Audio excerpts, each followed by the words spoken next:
I'm combat ready.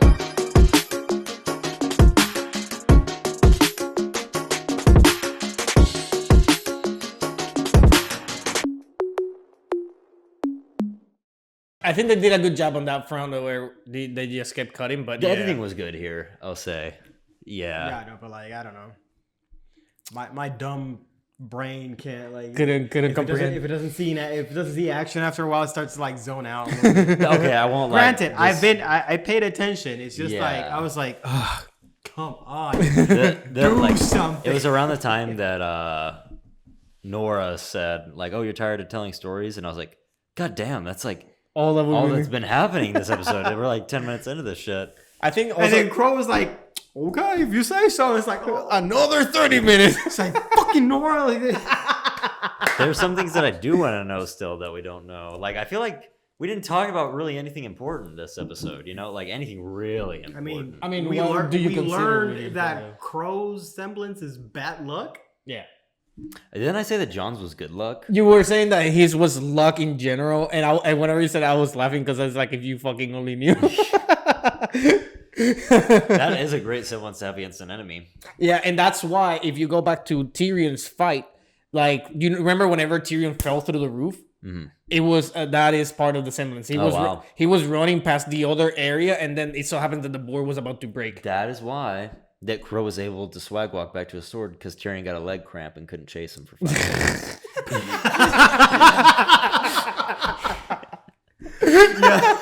No, like fucking. I mean, shit. Like, if that's the case, then I don't know. Fuck it. Yeah, no, like you're right. Fuck it. Crow gave him a haymaker, and then I guess that Everything went blurry for a second. That did 3 times crit damage, and then gave him like immediate PTSD, like right then and there, because he was like, so do I come in or not? Or the moment he picks up the sword, he's like, semblance is off. All right, let's go. Yep.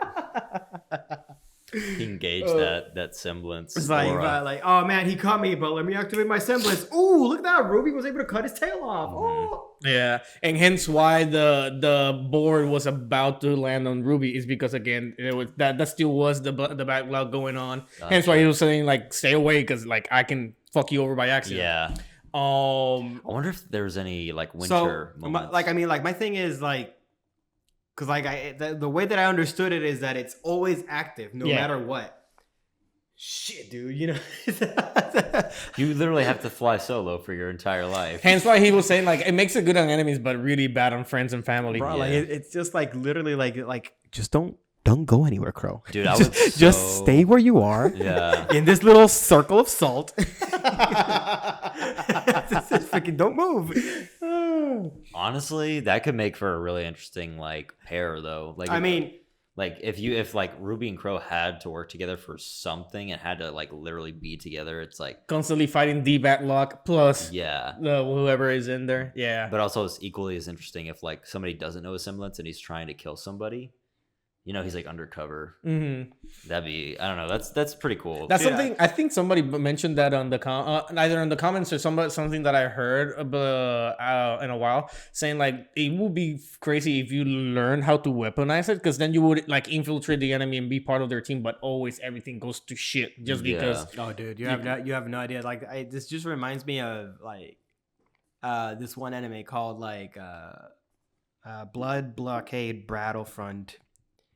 And there's this one character, and like they play like that episode was like just played for full on laughs. This dude is the embodiment of luck, of bad luck. like it's like his luck is so bad that nothing happens to him ever. But everything happens to everyone around. Like that, like it was so wild. If I ever get a chance to show you, but like it'll be like the craziest shit. Like you'll have like the main character and then like this like other character, like they'd be talking to him like, oh my god, bro, you're fucking dangerous. Like everyone's scared of him. And then it'll be like one thing where they're fighting an enemy, but like out of fucking nowhere, a fucking meteor just shows up and just blasts right there, and he's completely unscathed because it didn't hit, like it didn't, like it just missed him. The range was like if he's here, like the range just literally just cuts just a hair, and he's unfazed, but everyone just fucking knew the shit. Like, it's so funny. And like all I like just listening to Crow that he has bad luck, I can just imagine that. Like it's but I guess it applies to him too, because otherwise, why would he wake up with a shit ton of poison? Just seething poison out of his. I think it does apply to him too, but like Loki, he may be able to control it, but unknowingly, and like because there's speculation that that's why he's always drunk. Is because he's trying to suppress that ability. But I mean, like that kind of doesn't make that much sense to me, because if it's one of those things where like it's just auto activated, he says that it's there regardless of whether he wants it or not. So it means that. If he's fucking drunk or if he's fucking sober, it doesn't matter. It's always active. Yeah, but I mean, if you think about it, like we don't know how much he's actually gone through, and probably he found out that the way to lower the cases of bad luck may be through drinking, and hence why he's drinking often. Besides all the bullshit that he's seen, probably. But I mean, if semblances were to be. With I guess the effectiveness of a semblance is dependent on whether a person is sober or not, then I guess I would understand it. I mean, the semblances is how you're able to control it, right? Because I mean, Pyrrha could control everybody's polarity, right? But I mean, like, and then didn't he say that he wasn't able to control it? He said that he's always there, but just because he's saying it doesn't necessarily mean that is 100% what it is, though. So you cannot also. I mean, again, I could be entirely wrong, right? But why else would he be just a complete utter drunk? Besides, my whole life is a fuck up, which is brought up on my semblance. I can think of a reason why. Like, it could just be that he's like just entirely depressed and like he's just wallowing with his sorrows because the semblance is really hurting the people around him. It could be more of an emotional reaction of just like fuck, like I'm like I don't really like that's why I'm always alone, and like that's like I always hurt the people around me.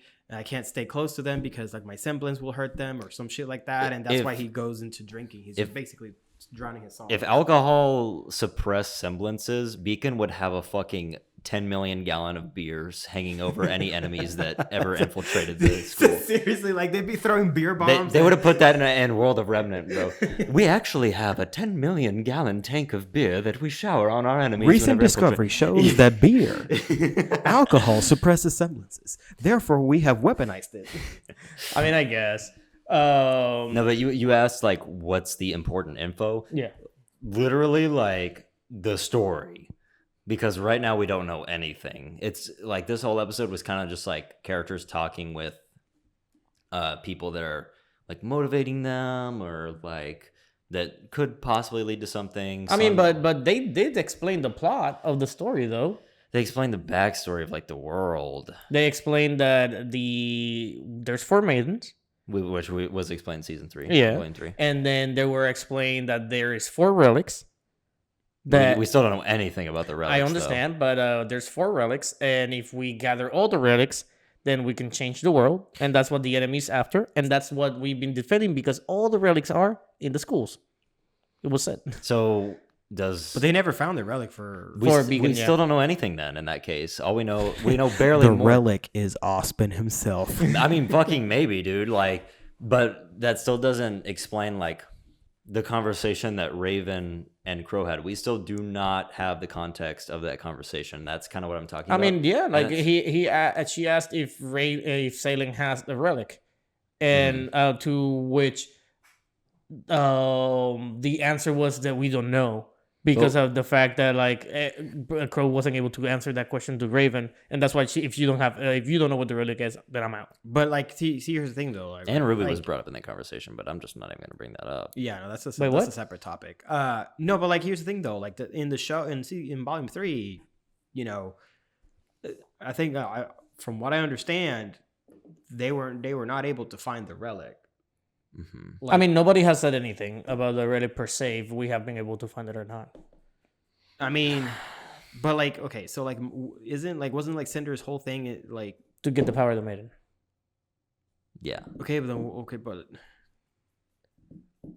then that doesn't make a lot of sense, because if Salem is trying to get the relics, then wouldn't she want Cinder to get the relic as well? Mm-hmm. So what happened there?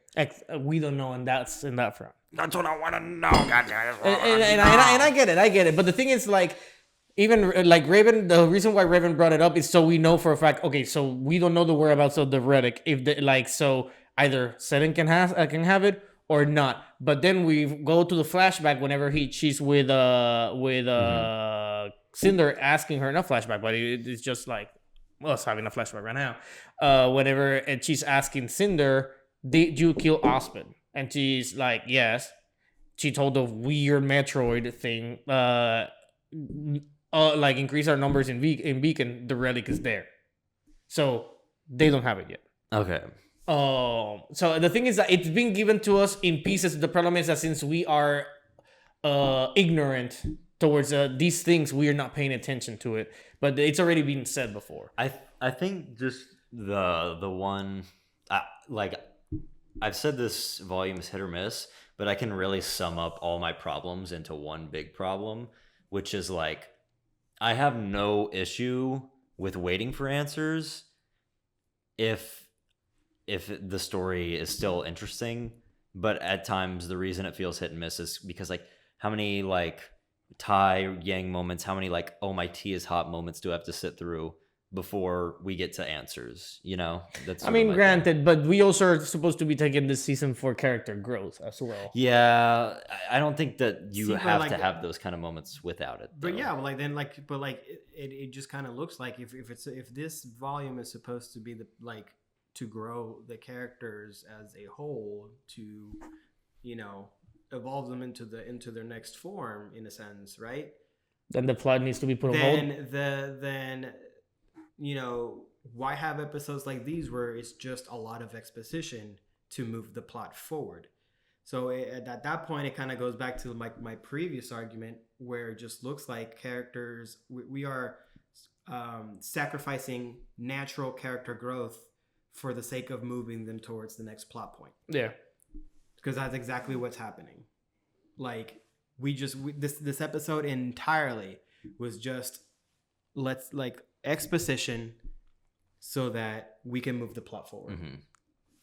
It really just depends to me, like, all on where the characters are going. Like, Blake is such a wild card because if it just depends on what they do with their character. If they want to go, like, she's going to be the edgy, like, go-getter, then I want her to be, like, active, like, go get the white thing. If she's going to be, like, the calm, like, read books, like, defender of hope and justice and whatnot, then I could totally see her just hanging out with her family for the rest of this volume. Yeah, and she's just been kind of both. And and like, I get it. That might be, like, the whole point of her growth, of her character arc in this volume, which is her deciding what she wants to do.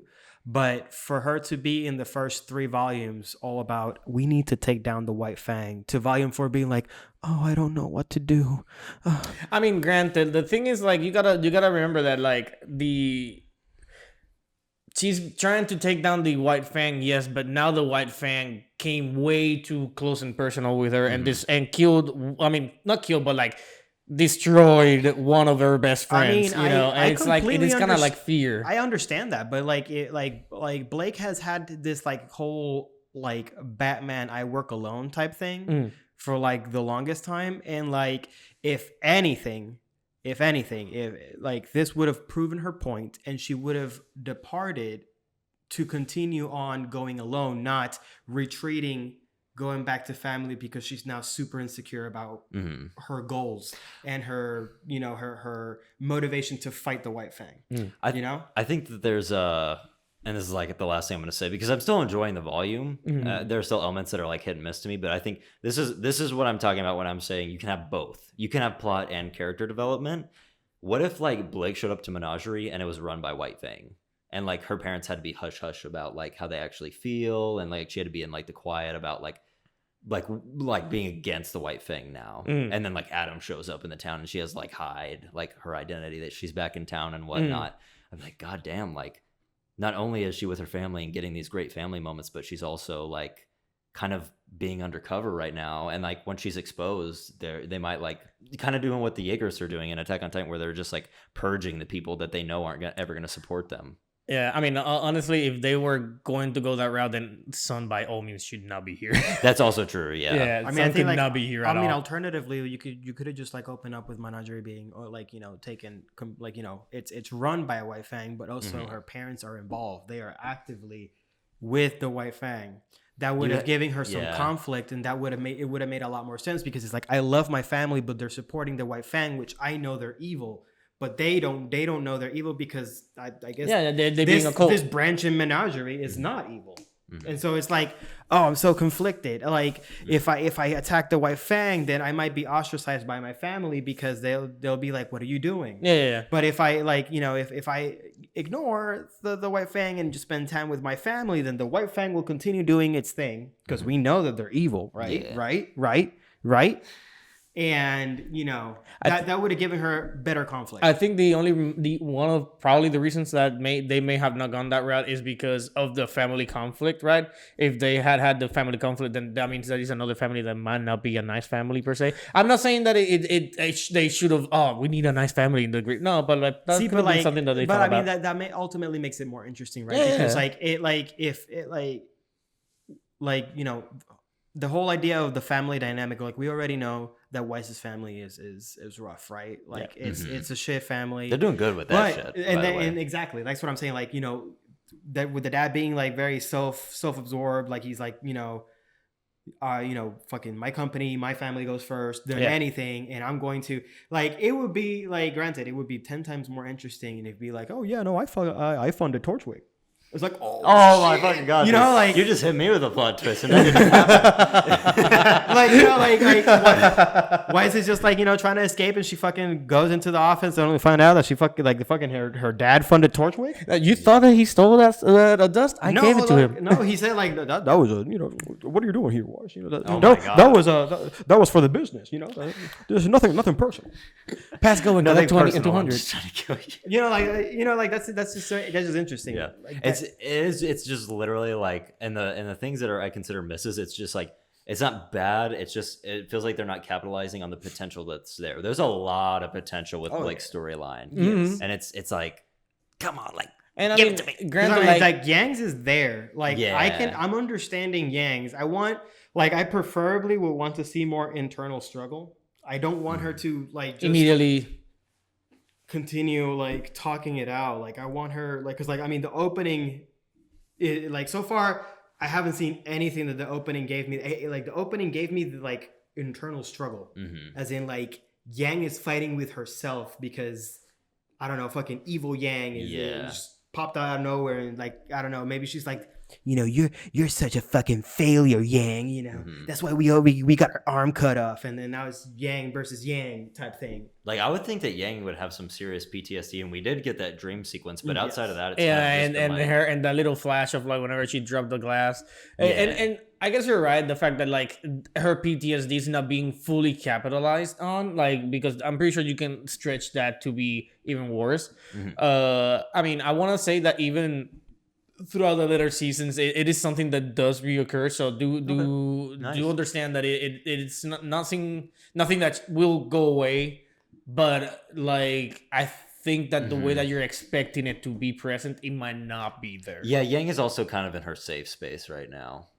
Like when she gets back into her first battle, I think I could totally see her like really having like some crazy relapse where she goes back into like like panic mode, like for real. Yeah, which would be really interesting. Right. I just think that like it'd be cool. Like that some of like some things would be happening, but they're not, and I'm okay with that. But I need to see more. I need to like have more. Like just more character development as opposed to just plot. Yeah. Okay. Like right now there's a lot of plot happening, and I understand like we're trying to like set some things in motion, but take the time to set those things in motion. Don't just spend a whole episode setting it up. Yeah. And that's exactly I mean, I think the reason why they probably also wanted to hurry it up is because how do we go from passing on the torch from the older people to the younger people, where in a way that it's doesn't stretch too far or too long, and it's something that it could be immediately just given away. So I think that's probably why they did it this way. At the same time, I feel like since the hints were there per se, it shouldn't be completely out of left field, but it definitely was also a good info dump to a degree. I don't know. I feel like whenever I watch it, I actually liked it because it's like, oh, finally, I get some sort of exposition as to what the fuck is happening. I guess. I guess it's just a matter of preference. Yeah. I've always been like show me, don't tell me. Mm-hmm. You know, like if like you would have taken I don't know, like you could have like smaller moments here and there, like maybe for example, you know, there you know, maybe, you know, granted, like this is me at this point I'm just being picky, but like if maybe like during volume 1 or 2, like we come into a scene where the class like, you know, like Team RWBY is learning about the creation of the world. Like in Nobody knows this thing. And that's like the thing that kind of like sets me back, right? Because like it's this fairy tale that no one's supposed to know, but I don't know. Like it just sounds to me like, wouldn't people learn, like want to, like, I don't know. I don't know. I think I always go back to it. You know what I'm gonna bring up? Tortillas. Say it. I mean, close. Attack on Titan. They took 2 episodes to do a whole flashback explaining everything that happened before episode 1. Yeah, but And they showed that shit. It wasn't like Eren going, and my father was a boy, and then his sister was eaten by dogs. yeah, but that's ultimately what it is. It's just a matter of like, this is completely classified information that nobody knows. Only a select few, which apparently are all the Wait, headmasters. are you explaining Attack on Titan right now or RWBY? This RWBY. Because they sound exactly the same the way you were saying it. Classified information. The only difference is that Attack on Titan took the time to really show everything, and then RWBY, and that's why like in this episode it lost me just a little bit for like. I mean, you're talking about a whole AAA studio against people that also true, And you're you know, also and I'm pretty sure that RWBY was before Attack on Titan. Yeah. as well. So I mean, I don't know, maybe by the time the dish Season popped 2. up, like maybe season 2. Season 1 of RWBY and season 2 or season 1 of Attack on Titan dropped in the same year, I think. But I mean, obviously, like, did they? Yeah, that's what I'm saying. But this one kept going year after year, where season That's 2 you also had to true, wait yeah. forever. So by the time that this was out, season 2 was coming out. That's true. Of Attack on Titan. But what I'm saying is like, so classified information, only a select few know about this information, which is all the headmasters, and Crow apparently knows. So I want to say anybody that's extremely close to Ospin, so Glinda as well. I think that's interesting that only a few people know. So that's the thing. It's like, so headmasters, Glinda, Crow, and by assumption, obviously, I guess the team that Crow was in, because of the fact that, like, why would it only be him and Raven? You know, it doesn't fucking make sense. So that also means that probably another select few of the other headmasters. But yeah, so only them, right? So, and now I gotta like chew this information up and spit it into the mouth of kids. Yeah. So we know that there's 2 gods that are real. There's the god of the light, god of the darkness, which created the Grimm. Which that means that Selim didn't create the Grimm. And whenever you say, "Oh yeah, they created Selim," I laugh because I'm like, wait, then that means that this girl's mom would have been born yesterday, according to your theory. I really had to wait. I was like, that's not possible. Is it Summer Rose? No, that's not possible either. Humanity doesn't exist yet. But yeah, so there's a lot of information. Yes, I understand your complaints, and I think a lot of people had the same problem. Hence why volume 4 is probably one of the least favorites of people. It's probably the lower tiered ones. Granted, again, you gotta work around the things that happen in terms of like in the studio and whatever. Oh yeah, like I couldn't even imagine that. And this is a year after volume 3, right? Yeah. So they're probably scattering and figure like stitching together what we can, and I mean, granted, their animation is improving by a long shot, you know, but probably the rest of the things we did take a heavy hit. Personally, I think I liked it initially, but I definitely understand and sympathize with your thoughts and the reason why you think it's either rush or it's affecting the characters. Like, I can definitely see that, you know, in a negative way. I have to say, even throughout the last episode of this show, of this series, not the series, of this season, there's a couple of shots that I feel like are extremely cheesy, but you know, they are what they are, and I had to take it. Season 5 does get slightly better on that regard, and I think beyond that, it's definitely gonna pick up in a better placement rather than it just throwing shit at you out of nowhere. I'm glad that we spent this episode with Ruby, the Team the Ranger, gang, and yeah. then Look at and you, then remember Blake. the name. Yeah, one of the two at least. Yeah, I'm happy we spent time with those two separate parties because hopefully next episode we can get back to like kind of not wrapping up Yangs and Weiss's, but getting to the stuff that's really interesting. Yeah. But about them. yeah, I'm excited for the next episode. So let's go ahead and cut it out. Jump straight into it. If Alright, you let's do like, it. yeah, if you like the episode, guys, just like, comment, subscribe, and we'll see you in the next one. Goodbye. Hope you guys enjoyed another Weebs Closet reaction. A special thanks to our Patreons. We appreciate your extra support to keep this channel going. Be sure to hit that like button, leave a comment down below, and subscribe to stay up to date with our latest videos. See you in the next one.